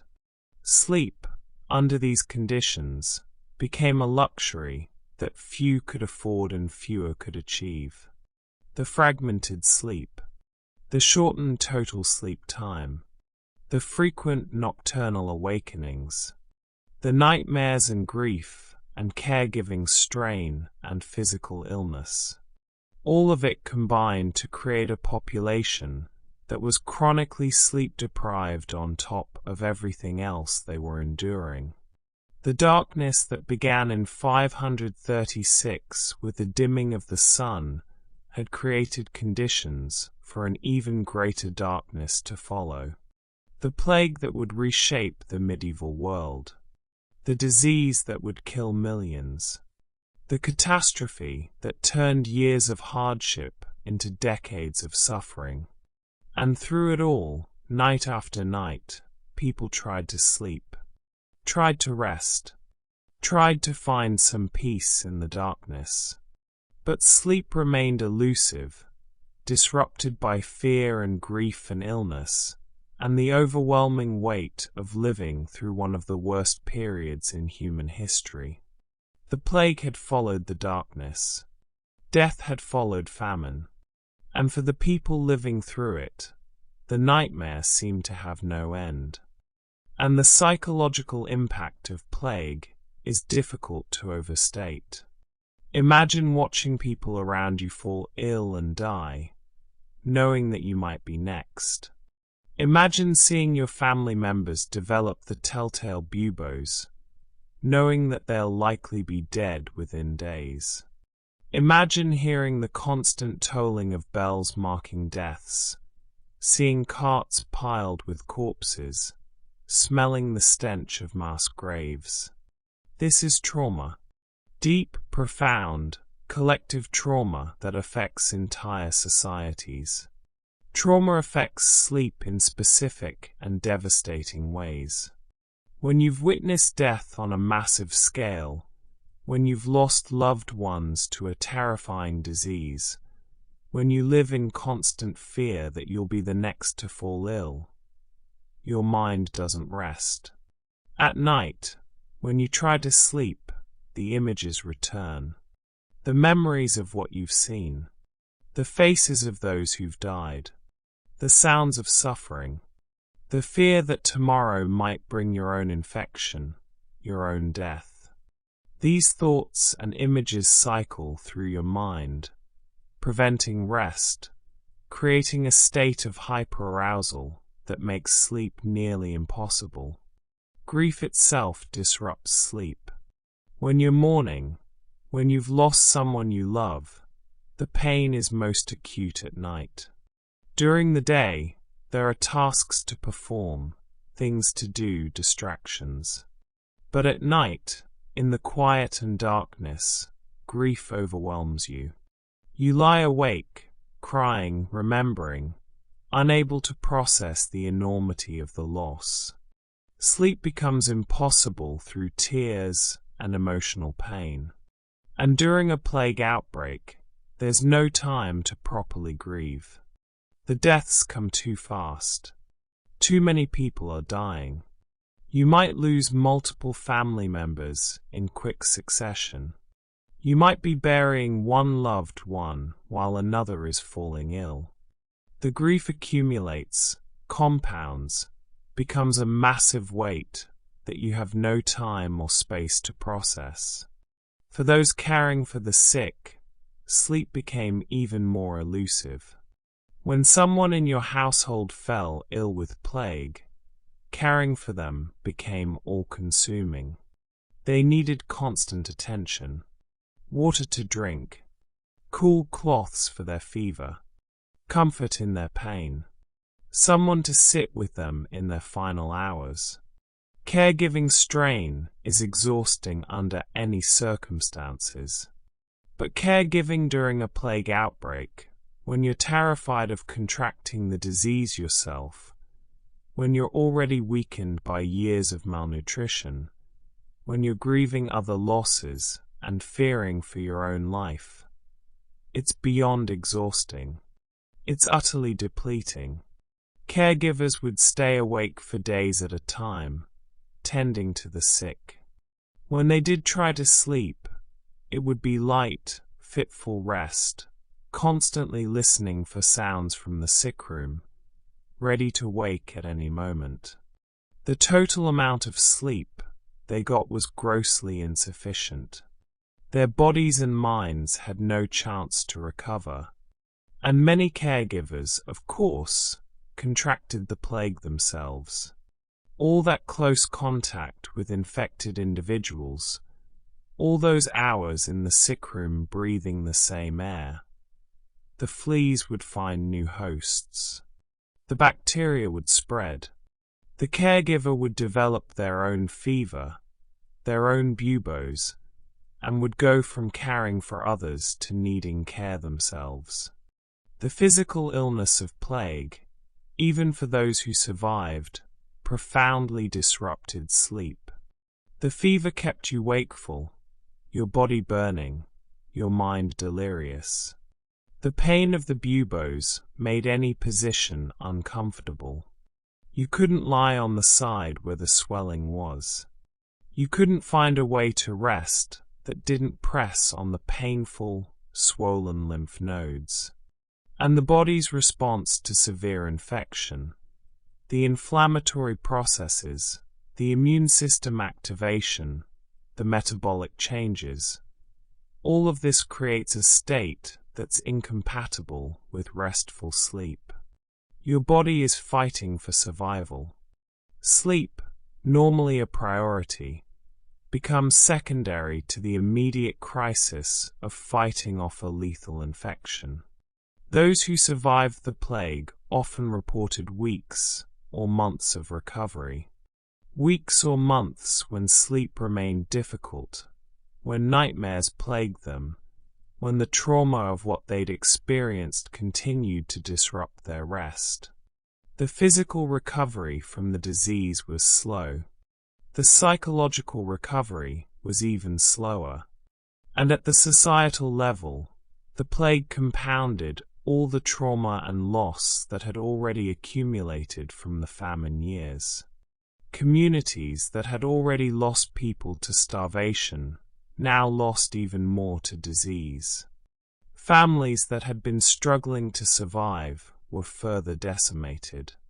The social fabric that held communities together was shredded by repeated waves of death and grief. The Plague of Justinian wasn't a single event. It wasn't one outbreak that came and went. Like many plague epidemics, it returned in waves over decades.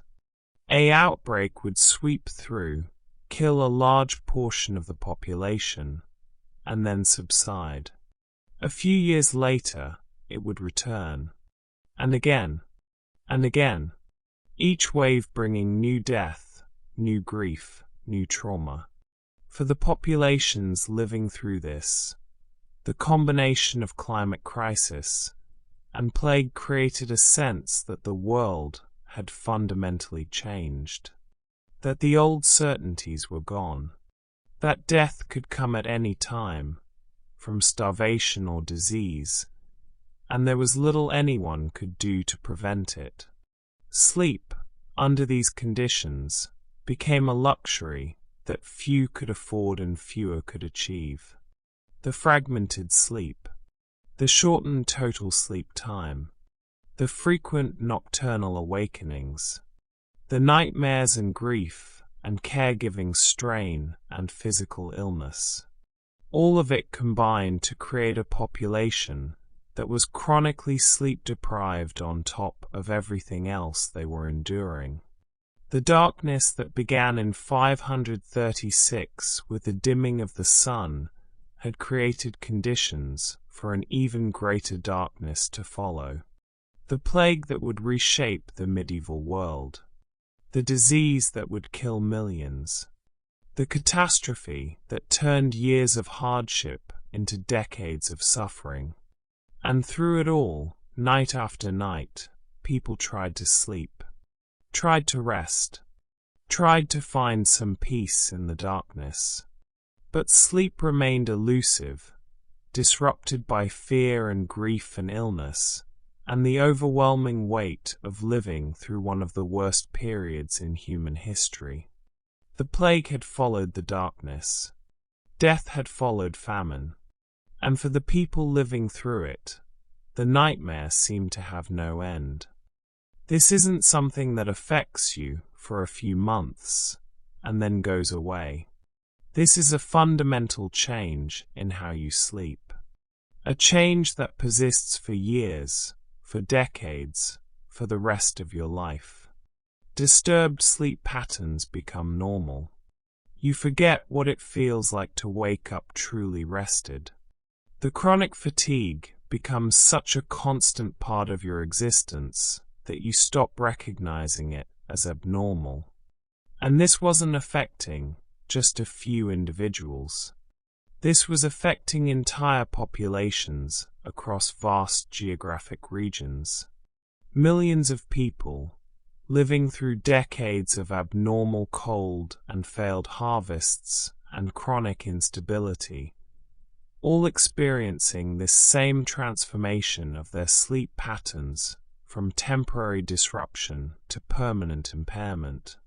The failed harvests continued year after year. Not every year was equally bad, there was some variation, but the overall pattern was clear. Harvests were smaller, less reliable, insufficient. Communities could never build up adequate reserves, because any surplus from a slightly better year would be depleted by the next poor harvest. This meant that hunger, which might have been an acute crisis in a normal famine, became a chronic condition. People were never quite adequately fed. They were always slightly malnourished, always slightly hungry, always operating below their physical capacity. Children grew up smaller and weaker than previous generations. Adults aged prematurely, their bodies worn down by decades of insufficient nutrition. And hunger, as we've discussed, disrupts sleep. But chronic hunger disrupts sleep in different ways than acute hunger. When you've been hungry for decades, your body adapts in various ways. Your metabolism slows. Your activity level decreases. Your body becomes more efficient at extracting nutrients from limited food. But these adaptations don't eliminate the sleep disruption. They just change its character. The sleep remains poor, just in different ways. The instability continued as well. Political instability, economic instability, social instability. When the environmental conditions remain harsh for decades, when resources remain scarce, when populations remain weakened and stressed, the normal structures of society strain and sometimes break. Governments struggle to maintain control. Economies contract. Trade networks fragment.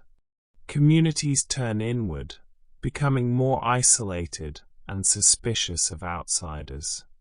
Conflict over scarce resources increases. The social fabric frays. And instability, like all the other stressors, makes sleep difficult. When you don't know if your community will survive, if your government will collapse, if violence might erupt, if the next season will bring even worse hardship, you can't rest easy. Your mind remains vigilant. Your body remains tense. Sleep remains elusive. For the people living through the late antique Little Ice Age, life became a matter of grinding endurance. Not the acute survival challenge of a brief crisis, but the slow wearing down of decades spent in conditions that were never quite adequate, never quite comfortable, never quite safe. The sun never quite returned to its full brightness in their memories. The summers never quite got as warm as the old stories claimed. The harvests never quite reached the abundance that grandparents spoke of.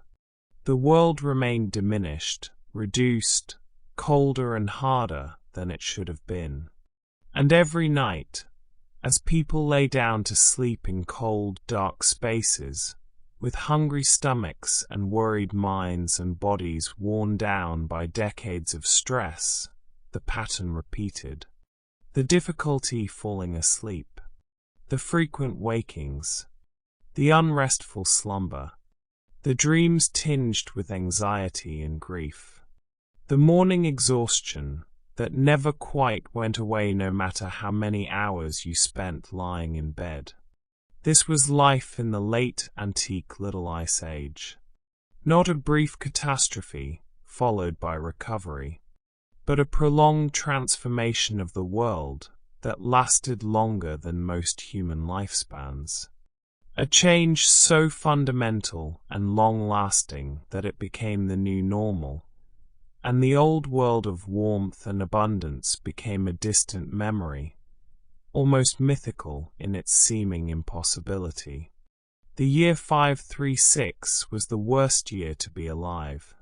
But it wasn't just a year. It was the beginning of a bad century.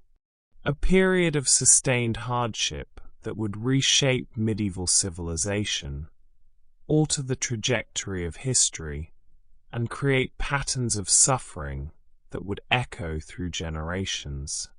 And through it all, night after night, year after year, decade after decade, millions of people struggled to find sleep in a world that had gone cold and dark and never quite recovered. Their collective exhaustion becoming another thread in the tapestry of suffering that defined this period of history. The long shadow of those volcanic eruptions extended far beyond the immediate years. It stretched across decades, affecting children who weren't even born when the sun first dimmed, reaching into the 7th century and beyond. The late antique Little Ice Age was not just a historical footnote. It was a fundamental reshaping of the world.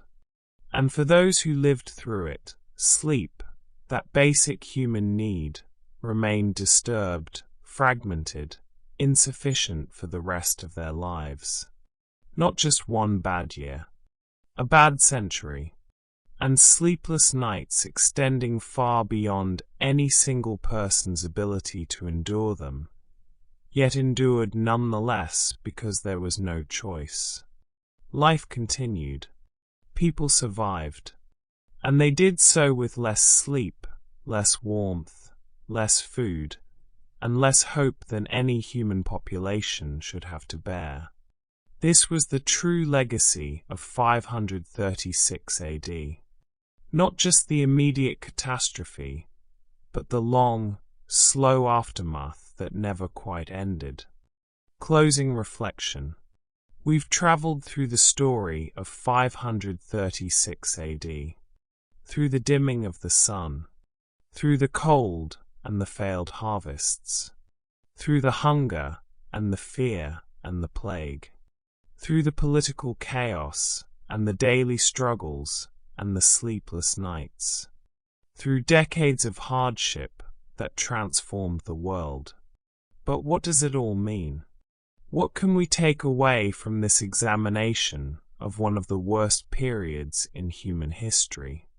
536 AD wasn't just a year of darkness. It was more than that, more significant, more profound in its implications. It was the moment an entire world slipped into uncertainty. Not the uncertainty of not knowing what tomorrow would bring. Humans have always lived with some degree of uncertainty about the future, but a deeper uncertainty. An uncertainty about whether the fundamental structures of reality could be trusted anymore. The sun had always risen. The seasons had always turned. The natural order had always maintained itself. These were the constants that human civilization was built upon. The predictable rhythms that allowed people to plan, to plant crops, to prepare for winter, to organize their lives. And in 536, those constants failed. The sun still rose, yes, but it didn't shine properly.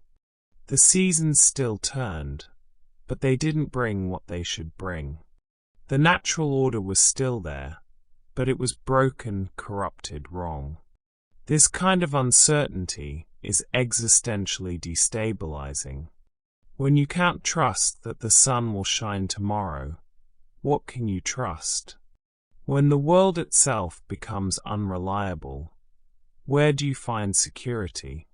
And the people living through 536 and the decades that followed had to learn how to survive without knowing when the light would return, or if it would return, without any guarantee that things would ever go back to normal, without the comfort of believing that this was just a temporary crisis that would soon pass. They had to find ways to survive in a world that had fundamentally changed, a world that was colder, darker, harsher than the world they'd known.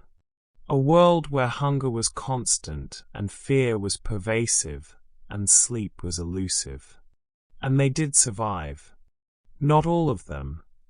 Millions died from famine and plague and the cascading consequences of the climate crisis. But humanity survived. Communities survived. Civilization, battered and transformed as it was, continued. People adapted. They found new ways of organizing food distribution. They developed new agricultural techniques to cope with shorter growing seasons. They rebuilt after wars. They cared for plague victims and buried their dead, and somehow found the strength to keep going. They survived without the guarantee of dawn returning in its full brightness. They survived through years and decades of abnormal conditions. They survived chronic stress and insufficient sleep and hunger that never quite went away. This is perhaps the most profound lesson of 536 AD. Not just that it was a terrible time to be alive, though it certainly was, but that humans can endure even when the world itself seems to be ending. That communities can persist through decades of hardship. That life continues even in the darkest times. The people of 536 didn't have the benefit of knowing how the story would end. They didn't know that the volcanic aerosols would eventually settle out of the atmosphere, that temperatures would gradually recover, even if it took generations, that civilization would survive this crisis and continue into the medieval period and beyond. They lived with uncertainty, with not knowing, with having to make decisions and care for their families, and try to survive without any assurance that things would get better. And they did it, day by difficult day, night by sleepless night, year by challenging year. They endured. There's something both sobering and oddly comforting in that realization. Sobering, because it reminds us of how fragile our world can be, how quickly the reliable structures we depend on can be disrupted, how catastrophe can arrive without warning and persist for far longer than seems bearable. But comforting too, in a strange way, because it demonstrates human resilience, the capacity to survive even the worst circumstances, the ability to adapt and persist and continue even when everything seems hopeless. The sun did eventually return to normal brightness. The late antique Little Ice Age eventually ended. The climate gradually stabilized. Harvests improved. Populations recovered.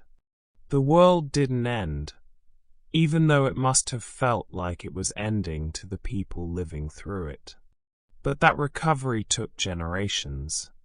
It came too late for the millions who died in the famine and plague years. Too late for those who spent their entire lives in the cold and darkness. Too late for the children who never knew what a truly warm summer felt like. For them, the light never fully returned. They lived and died in that diminished world. And yet they lived. They found moments of joy and connection even in the hardship.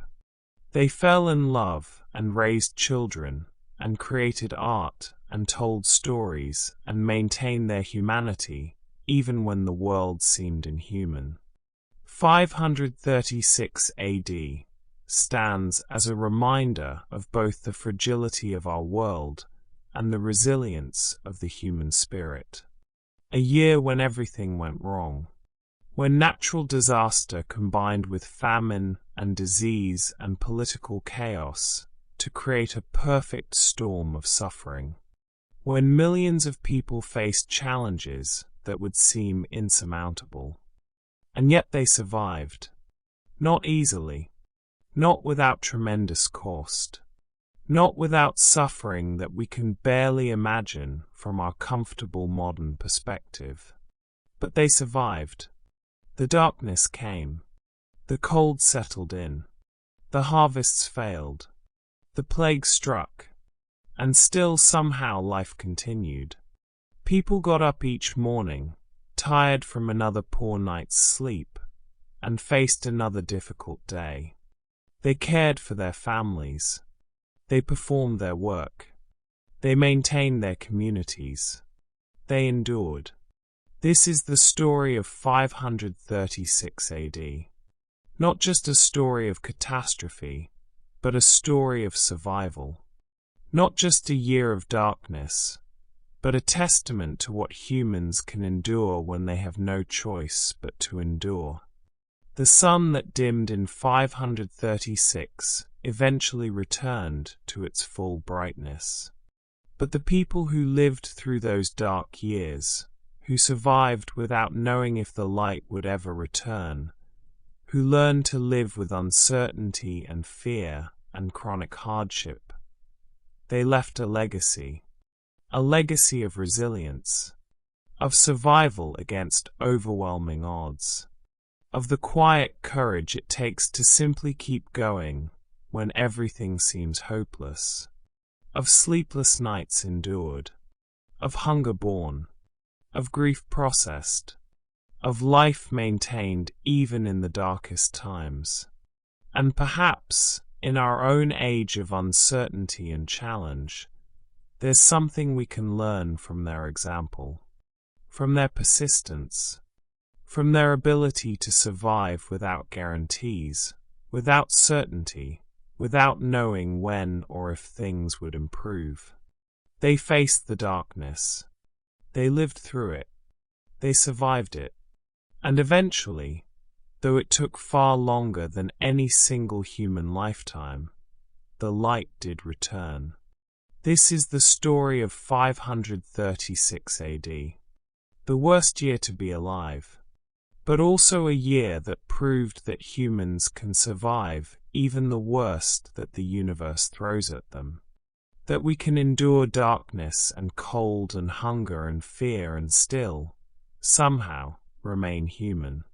Still find sleep, even if it's troubled and insufficient.